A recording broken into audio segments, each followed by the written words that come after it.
सभी विद्यार्थियों को राम राम। मैं हूं पी के वैद। स्वागत है हमारे यूट्यूब चैनल पे। प्रश्न नंबर 134 देखेंगे विद्यार्थी। इसमें दिया है कि शल्य कर्म के लिए प्रयुक्त यंत्रों का शास्त्रों का वायु निर्जुतीकरण के लिए कितने तापमान की आवश्यकता होती है। तो इसमें दिया हुआ विकल्प आपका बी सही होगा। 120 से 135 डिग्री सेंटीग्रेड होता है। प्रश्न नंबर 135 देखेंगे। इसमें दिया उपरस कितने होते हैं। उपरस कितने होते हैं विद्यार्थी बताने की कोशिश करेंगे विद्यार्थी फटाफट। 135 नंबर प्रश्न का कौन सा विकल्प सही होगा। तो इसका ये विकल्प सही होगा, यानी कि 6 की संख्या में उपरस होते हैं। कितने संख्या में? 6 में। निम्न में से कौन सा एक अष्टविध परीक्षा का हिस्सा है। 136 नंबर प्रश्न का आपका डी विकल्प सही होगा, नाड़ी होगा। प्रश्न नंबर 137 दिया कि निम्न में से कौन सा यंत्र निर्जीवीकृत सामान को पकड़ने हेतु विशेष प्रयुक्त होता है। बी विकल्प सही होगा, चीटल फॉरसेप्स।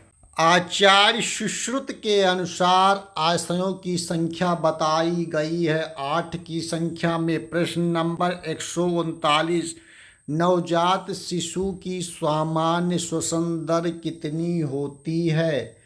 139 नंबर प्रश्न का ये विकल्प सही होगा, 40 से 60 प्रति मिनट होगा। इसे टिक कर लेंगे। प्रश्न नंबर आचार्य चरक के अनुसार शरीर में अस्थियों की संख्या होती है। 140 नंबर प्रश्न का आपका कौन सा विकल्प सही होगा। तो इसमें दिया हुआ ये विकल्प यानी 360 की संख्या में है। प्रश्न नंबर 141वां देखेंगे। नवजात शिशु के मुख एवं कंठ में विस्तृत श्लेष्मा को साफ करने के लिए दिया जाता है। 141 का सी विकल्प सही होगा, सेंधो और सर्पी दिया जाता है। प्रश्न नंबर 142 त्रिविध रोग हैं। 142 नंबर प्रश्न का डी विकल्प सही होगा, निज, आगंतुज और मानुष ये जो होते हैं त्रिविध रोग होते हैं। टिक कर लेंगे। प्रश्न नंबर 143 इसमें दिया हुआ कि आयुर्वेदीय रसशास्त्र में शब्द रस किससे संबंध में है। प्रश्न नंबर 143 का सी विकल्प सही होगा, पारद।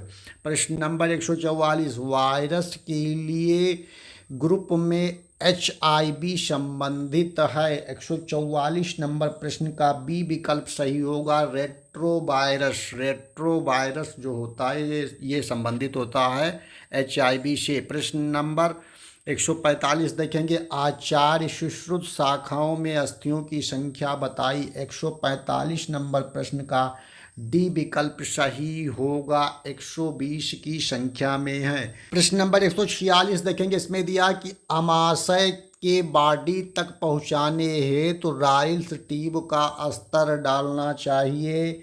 146 का बी होगा, 50 सेंटीमीटर। प्रश्न नंबर 147 देखेंगे। चरक के अनुसार निम्न में से कौन सा आधारणीय वेग नहीं है। इस प्रश्न का उत्तर आप लोग देंगे। इसका मैं कमेंट बॉक्स में आपके उत्तर का इंतजार करूंगा। प्रश्न नंबर 148 देखेंगे। इसमें दिया निम्न में से कौन सा एक रोगी शैय्या का प्रकार है। 148 का आपका ये विकल्प सही होगा, पाउलर्स जो होता है रोगी शैय्या का प्रकार होता है। प्रश्न नंबर 149 देखेंगे। नवजात शिशु की देखभाल के दिशा निर्देशों के अनुसार अचानक शिशु मृत्यु सिंड्रोम SIDS के जोखिम को कम करने के लिए नवजात शिशु को नींद की किस अवस्था में रखने की सिफारिश की जाती है। 149 नंबर प्रश्न का आपका बी विकल्प सही होगा, यानी सुपाइन अवस्था में रखने की सिफारिश किया जाता है। देखेंगे इसमें दिया आधारणीय वेगों की संख्या है। 150 नंबर प्रश्न का ये विकल्प सही होगा, 13 है। प्रश्न नंबर 151 देखेंगे। प्रसव के समय सामान्यता अफरा एवं नवजात शिशु के भार का अनुपात होता है। 151 नंबर प्रश्न का आपका डी विकल्प करेक्ट हो रहा है, यानी 1:6 की संख्या में होता है। टिक कर लेंगे। प्रश्न नंबर 152 देखेंगे, लवण रस का विपाक है। 152 नंबर प्रश्न का डी विकल्प सही होगा, मधुर विपाक होता है, लवण का मधुर होगा। प्रश्न नंबर 153, शरण किसका कर्म है। प्रश्न नंबर 153, आपका कौन सा विकल्प सही होगा, बी होगा, दमनी होगा। प्रश्न में दिया कि टी बैंडेज का प्रयोग करते हैं। इस प्रश्न का उत्तर विद्यार्थी कमेंट बॉक्स में बताएं, जिससे हमें भी पता लगे कि आप लोगों की तैयारी कितने स्तर तक है। क्या आप परीक्षा में क्वालिफाइड करने की क्षमता रखते हैं कि और मेहनत करने की ज़रूरत है। फटाफट सब लोग कमेंट कर दें। प्रश्न नंबर 155 देखेंगे, उपाशय के औषधान्य में बिहार के अनुसार कितने भेद होते हैं। 155 नंबर प्रश्न का आपका डी विकल्प करेक्ट होगा, 18 की संख्या में टिक कर लेंगे। प्रश्न नंबर 156 देखेंगे, इसमें दिया है कि साल्मोनेला टाइफी कहाँ पर रोग उत्पन्न करता है। तो इसका डी विकल्प सही होगा, छोटी आंत, स्मॉल इंटेस्टाइन। प्रश्न नंबर 157, इसमें दिया है कि श्वसन विफलता के मामलों में निम्नलिखित में से कौन सी विधि सामान्यतः नकली कृत्रिम श्वसन के लिए उपयोग किया जाता है। 157 का बी होगा, इसे बैग मार्क्स वेंटिलेशन कहा जाता है। टिक कर लेंगे, इंपॉर्टेंट है विद्यार्थी। प्रश्न में दिया है कि कल्क की प्रयोग मात्रा है। 158 का बी विकल्प सही होगा, 2 पल। प्रश्न नंबर 159, सुश्रुता अनुसार आर्तों का निर्माण किस धातु से होता है। बी विकल्प सही होगा, उसका नाम है रक्त धातु, इससे होगा। प्रश्न नंबर 160 देखेंगे, रात्रि स्वभाव प्रभाव निद्रा का दूसरा नाम है।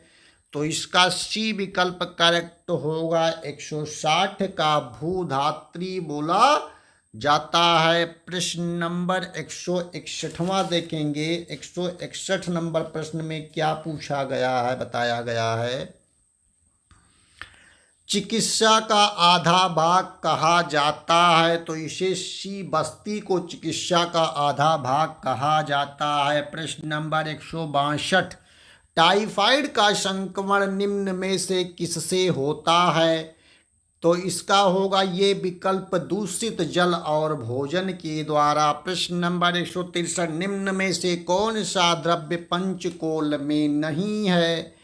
163 का ये होगा, नागर नहीं है, और सारी चीज़ें हैं, मारीच, चब्बे और पिपली है, नागर जो है पंचकोल में नहीं रखा गया है। सर देखेंगे, दृष्टि से निम्नलिखित में से कौन सा पित्त दोष संबंधित है। 164 का डी होगा, आलोचक पित्त संबंधित है।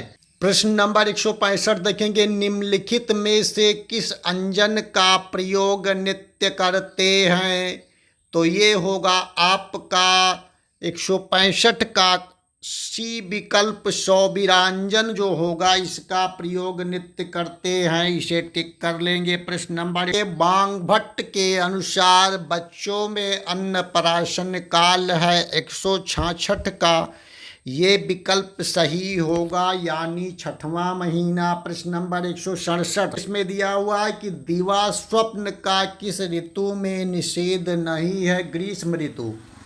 प्रश्न नंबर 168 देखेंगे, प्लाज्मोडियम की किस जाति के कारण घातक मलेरिया होता है। ये विकल्प होगा, प्लाज्मोडियम फैल्सीफेरम, इसके कारण घातक मलेरिया होता है। प्रश्न नंबर 169, ओव्यूलेशन किसके कारण होता है।